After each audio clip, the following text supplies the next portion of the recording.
Olá, tudo bem? Essa semana foi muito histórico para o povo brasileiro por causa da maravilhosa manifestação de dia 30 de maio, quinta-feira. Eu fui no Largo do Batata, em São Paulo, e eu vi muita pessoa que me reconheceu do 247 e foi um prazer, né? Eu conheci um homem que participou no greve de 1979 no ABC, com o Sindicato dos Metalúrgicos que estava lá. O Sindicato dos Metalúrgicos do ABC estava lá em força. Além de todos os sindicatos, os professores, as associações como o MES, o BES e o UNI, que representam os alunos, os estudantes brasileiros.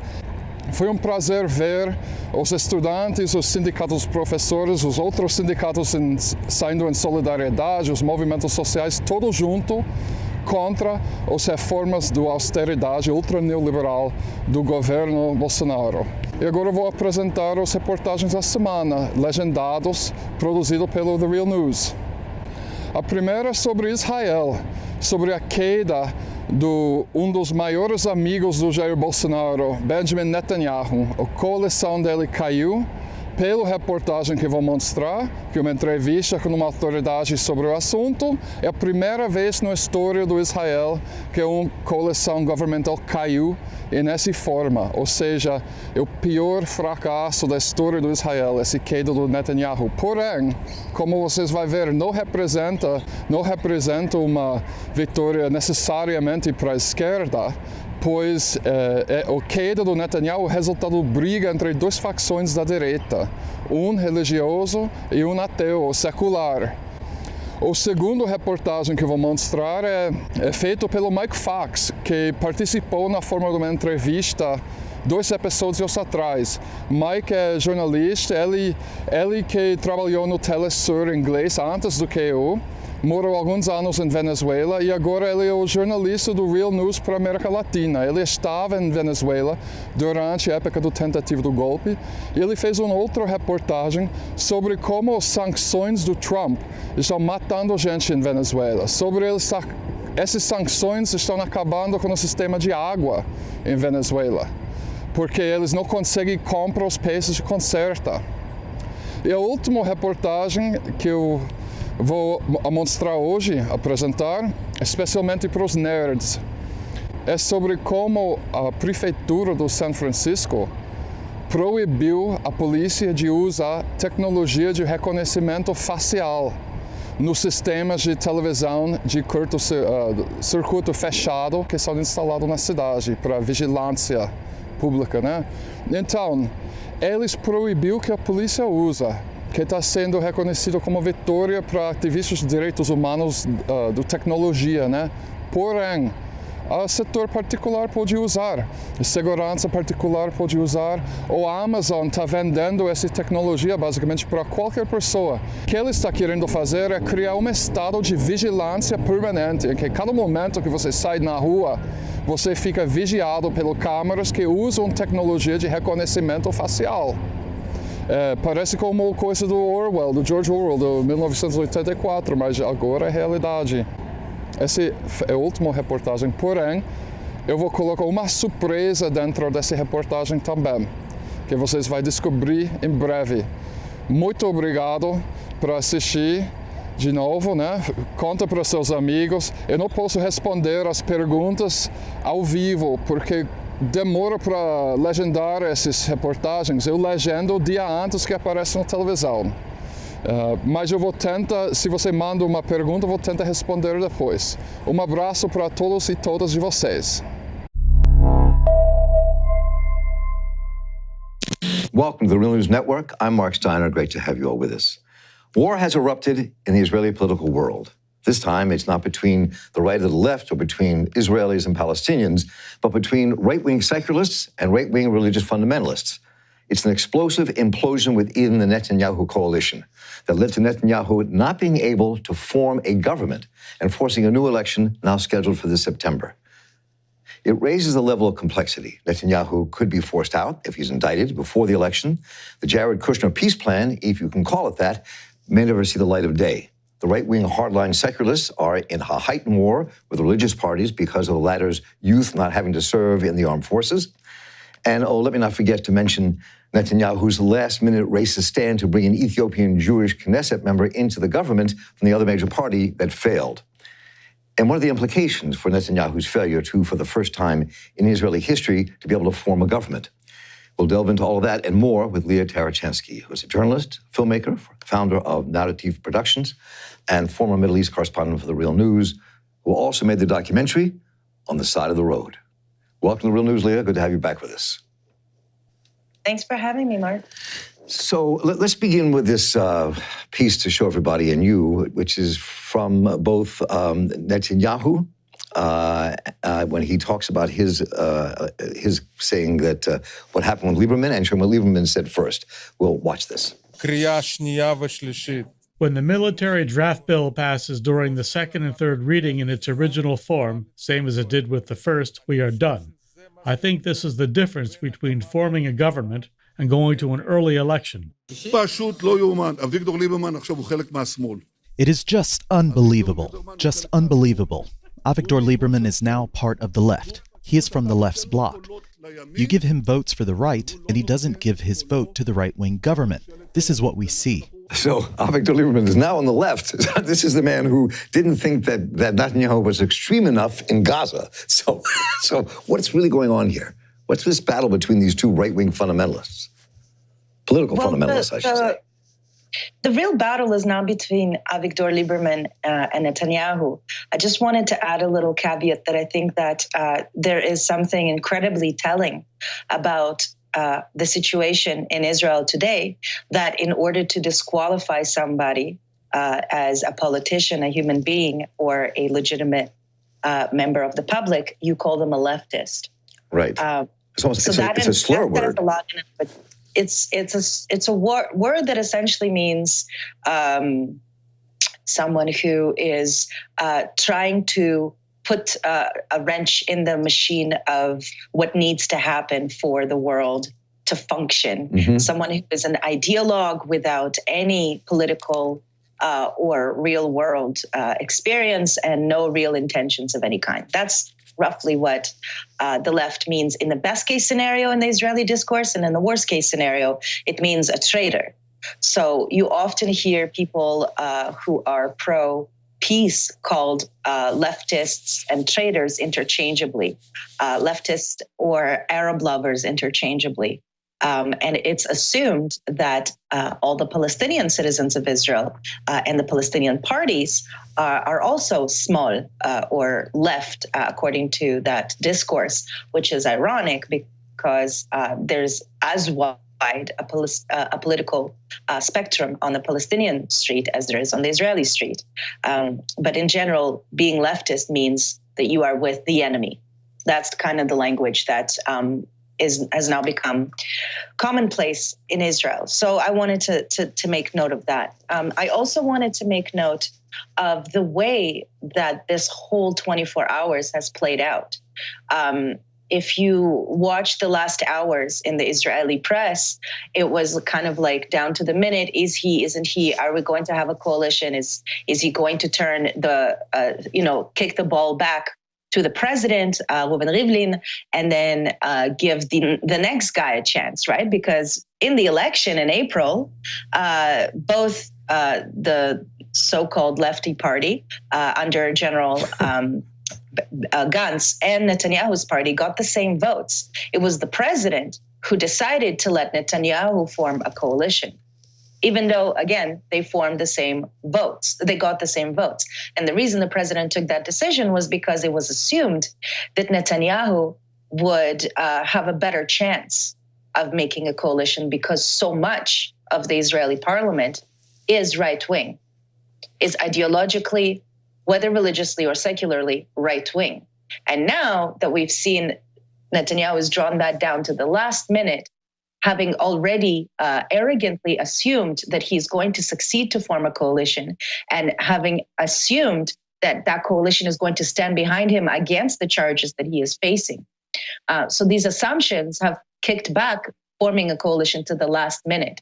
And the Israeli press have been covering this struggle to form a coalition, and what is he giving to this party and what is he giving to that party, until the last minute, where instead of kicking the ball back to the president and letting Gantz try and form a coalition and lead the country, Netanyahu called for an emergency vote to dismantle the Knesset altogether and have new elections in September, which is also has a couple of other implications as well. So I want you to describe what those implications are. I mean, I want to explore for a moment, what do you think the split means between Lieberman's group and the Orthodox groups, the fundamentalist parties in Israel? And there's always been this battle in Israel between the secularists and people who are religious. There's always been this divide, especially around not serving in the armed forces, which the religious Jews don't have to do. So, and so the Supreme Court came to a decision. They were supposed to change that on some level. So what's behind this split? What's the reality of it? And what do you think it means for the long term for the right-wing coalitions in Israel? Again, I think that the whole debate between secular and religious is a distraction. I think that the fight between Lieberman and the United Torah parties is a distraction from the main point. They're trying to make this seem as though this is a principled fight over the principle of having Orthodox or religious men serve in the Israeli army, which is an exception that has been in place since the state's creation. Orthodox Jewish men are the only Jewish men who don't have to serve in the Israeli army. The law as it was on the table at this point was so watered down that were it to pass, we're talking about a few hundred Orthodox boys having to serve in the army. It was not about the principle of the thing. It was a distraction. And the real fight here has been about the fact that in recent weeks, we have seen a growing opposition to Netanyahu with thousands and tens of thousands of people on the streets of Tel Aviv and other cities. We've seen the political fight between Lieberman and Netanyahu weaken Lieberman significantly, and Lieberman once again becoming the kingmaker while having been elected with a handful of votes in a party that, on the grand scheme of things, would have been unimportant in the political struggle. There's only 5 seats in the Knesset. That's right, making himself the kingmaker and toppling Netanyahu's attempt to form a coalition. What this is Avigdor Lieberman seeing an opportunity, a political opportunity, and jumping on it. You also have to remember that the same day that the attempt to form a coalition collapsed in Israel, yesterday, Kushner landed in Tel Aviv on his attempt to now bring the Trump administration's so-called peace plan into the Middle East in talks that are set to take place in Bahrain very soon. So all of this has implications for Avigdor Lieberman because he is fundamentally opposed to any peace agreement that compromises land in exchange for peace. So there are a few things you raised here. I kind of want to explore them. One has to do with the peace deal that they have, which to me is not much of a peace deal. It really has sort of more to do with Palestinian capitulation and throwing out dribs and drabs of, we'll give you some economic aid and help you build an economy. But that has been the practice, the reality on the ground since the Oslo Accords. The Trump administration is just making it official. For the first time, they're actually putting the words next to the actions that the Americans and Israelis have been taking. So there's nothing new about this deal. This is what the Israelis have been doing all along.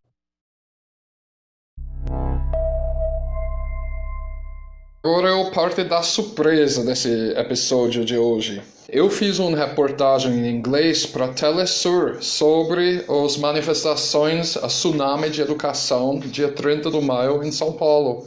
E eu legendei para vocês assistir. In 208 cities across Brazil, over 1 million people took to the streets to protest far-right President Jair Bolsonaro's $1.8 billion cuts to the public education system.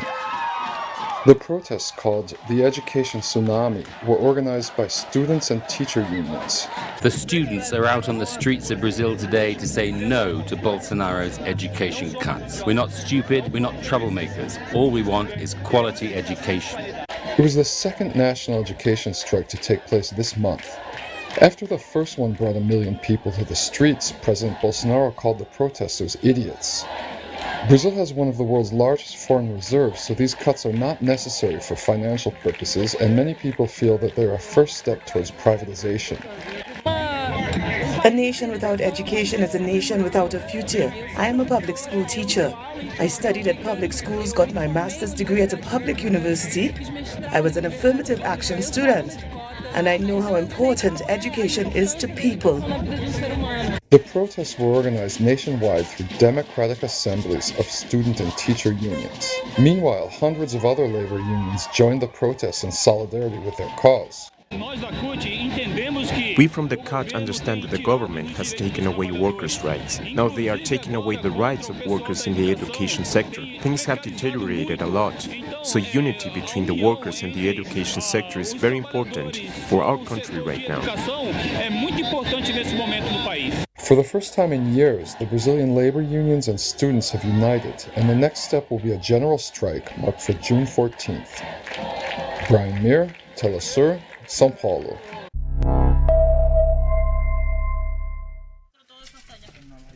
Yolimar Contreras lives in a poor barrio on the hillsides of Caracas with her husband and her young son in this 2-room cinder block home. She's lived here for 7 years. They used to have running water, at least fairly often, but not anymore. We haven't had water for 3 to 4 months because we're high up on the hillside. It hasn't stopped her from washing the floors, but now, in order to get water, they have to carry it up, one 23-liter jug at a time. She's not alone. Water is out across major portions of the neighborhood. All week long you see people carrying water by here, Saturdays and Sundays in particular, when people are off from work. Here's the problem. The pump needed to push the water up the hill and into their home, well, it's broken. And U.S. sanctions are blocking the country from acquiring new pumps, motors, pipes, and replacement parts. In Venezuela, they call it the blockade, and that's exactly what it feels like. According to many residents, the Venezuelan government is doing what it can to mitigate the situation. Twice a week, it sends a tanker of potable water to the neighborhood, down the hill from Yolimar's home. Some residents here say they've been without running water for a year and a half. They pour into the streets with their waist-high buckets to wait their turn for their containers to be filled. Al parecer hay una bomba que está fallando, entonces no tienen la... Y no pueden concertar. There's a pump that's broken and they are working on fixing it. The vice minister came yesterday and she said they are working on it. You need to have 3 pumps and only 2 are working. So because of a lack of pressure, the water isn't getting here.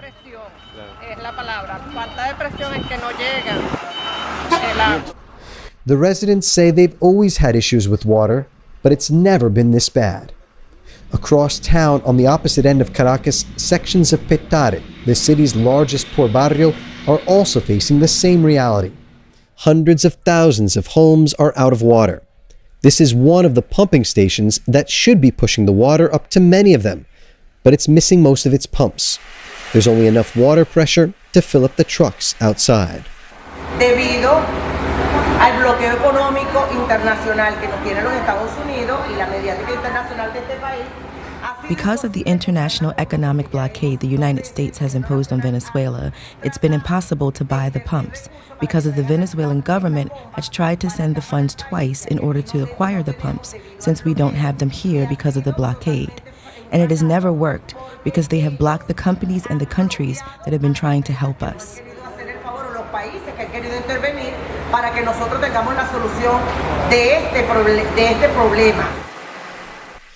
President Donald Trump intensified sanctions on Venezuela in August 2017. According to Venezuela, the U.S. government has frozen $5.5 billion of Venezuelan funds in international accounts in at least 50 banks and financial institutions. Even if Venezuela could get the money abroad, the U.S. has threatened to sanction foreign companies for doing business with the country. This is not an isolated reality. According to officials at the state water company Hidroven, as much as 15 to 20% of the country is facing water shortages due to U.S. sanctions. We're talking about millions of Venezuelans without potable running water because of the U.S. government.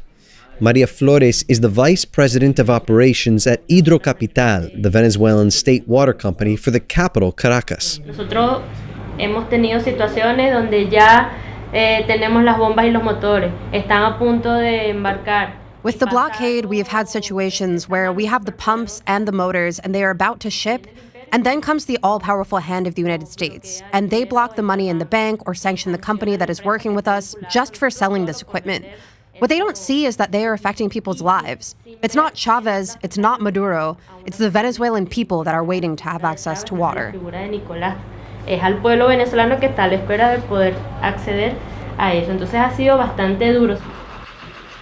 They've come up with short-term solutions to the long-term problems. They've installed cisterns for homes in many communities that have been without water for longer, like this neighborhood in Petare.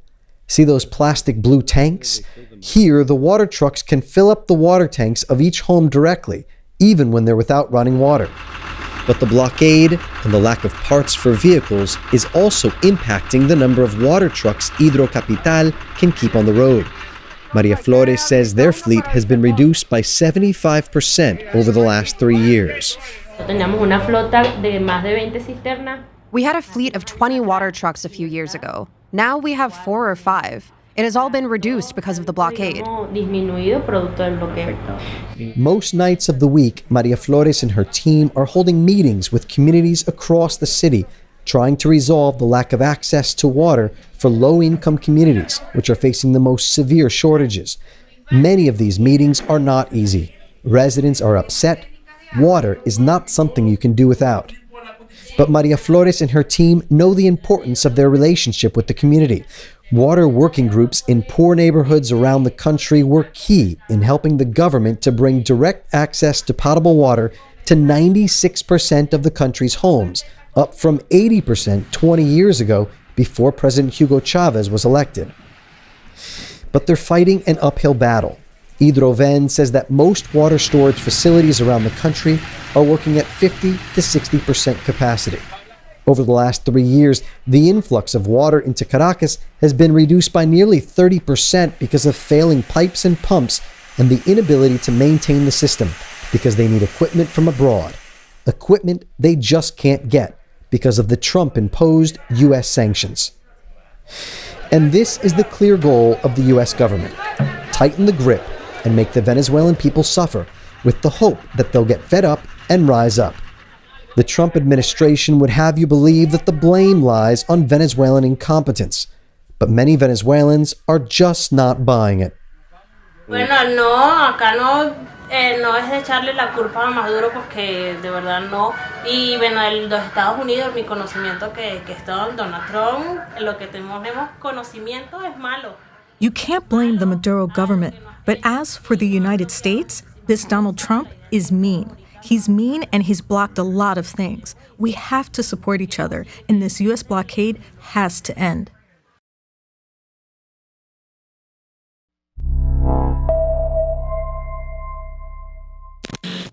It's the Real News Network, and I'm Greg Wilpert in Baltimore. San Francisco's Board of Supervisors voted to ban the use of facial recognition technology by the police and other institutions. The decision was taken with an 8-1 majority and now awaits the mayor's approval next month. Last week, however, an Amazon shareholder meeting rejected a proposal to ban facial recognition products from being sold to customers, including foreign states, which some say could abuse the technology. The issue was also discussed in a recent House Oversight and Reform Committee meeting where Representative Alexandria Ocasio-Cortez posed questions on facial recognition technology to Joy Bulamwini, founder of the Algorithmic Justice League. Here's a clip of the exchange. I heard your opening statement, and we saw that these algorithms are effective to different degrees. So are they most effective on women? No. Are they most effective on people of color? Absolutely not. Are they most effective on people of different gender expressions? No, in fact, they exclude them. So what demographic is it mostly effective on? White men. And who are the primary engineers and designers of these algorithms? Definitely white men. So we have a technology that was created and designed by one demographic that is only mostly effective on that one demographic, and they're trying to sell it and impose it on the entirety of the country. So we have the pell-mell data sets being used as something that's universal when that isn't actually the case when it comes to representing the full sepia of humanity. Joining me now to discuss the use of facial recognition technology is Michael Quet. Michael is a visiting fellow of the Information Society Project at Yale Law School. He's the author of Digital Colonialism, U.S. Empire and the New Imperialism in the Global South, and hosts Tech Empire on Yale University's podcast network. Thanks for joining us today, Michael. Thank you for having me on. So some critics of the San Francisco Board of Supervisors' decision to ban facial recognition software say it is being soft on crime.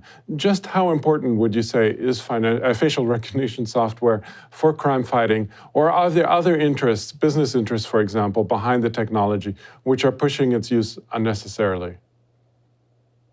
Well, I would say in response to critics that, first of all, what they're advocating, they should call it by what it really is.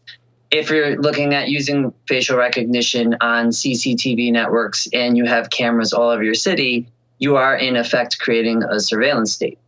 So if they want to make the case that this is needed, this kind of technology is needed in order to deter crime, in order to have effective investigations when after crimes occur, then I would say you're advocating for a surveillance state. So please call it that and be honest about what it is that you're saying should be done.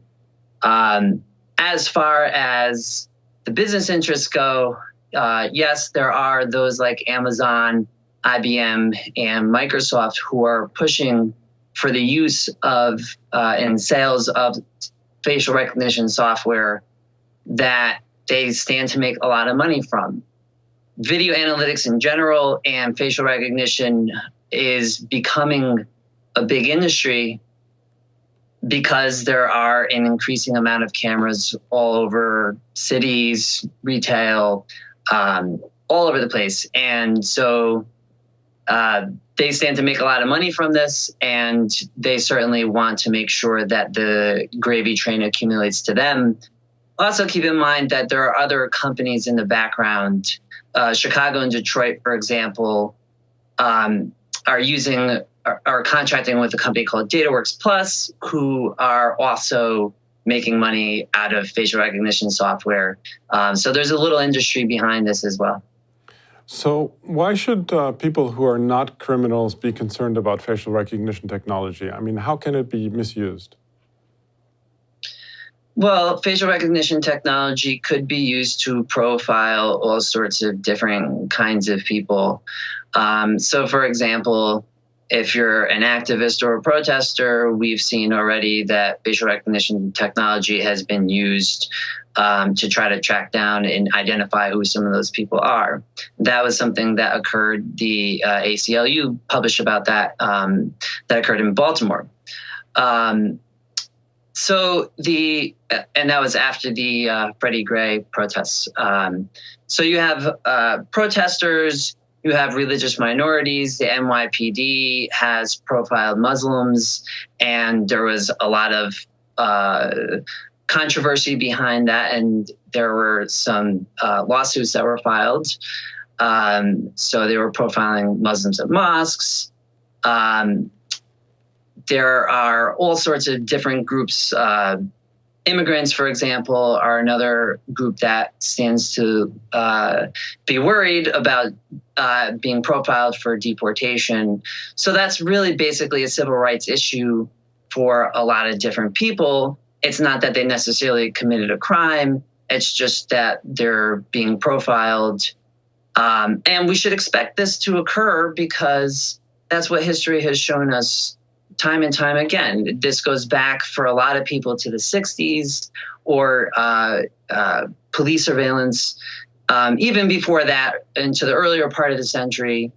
And it's been a major issue for a lot of different groups. And that's why I think you see a lot of LGBTQ pro-immigrant groups, civil rights and liberties groups, activists, all getting together and pushing back against this.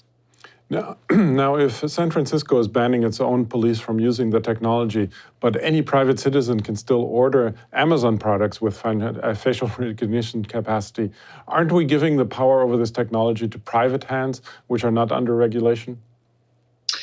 Yes, and that's a really important point about the ordinance. The ordinance doesn't touch upon the private sector.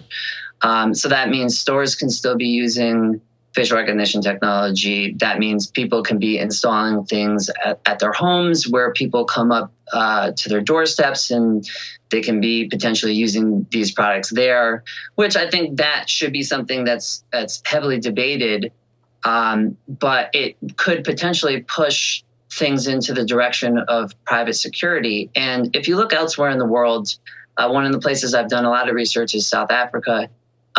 They have a large private security industry, and they're putting up CCTV cameras all over the place. A company called Vumacam is just recently launched. They did some pilot projects, and then they recently launched an initiative to blanket Johannesburg in surveillance, and they're a private company. So at the same time, there could be some initiatives towards increasing the use of CCTV surveillance and facial recognition in the private sector as well. Okay, well, we're going to leave it there for now, but hopefully we'll come back to you soon as we see new developments in this area. I was speaking to Michael Quet, visiting fellow of the Information Society Project at Yale Law School. Thanks again, Michael, for having joined us today. Thank you, Gregory. And thank you for joining the Real News Network.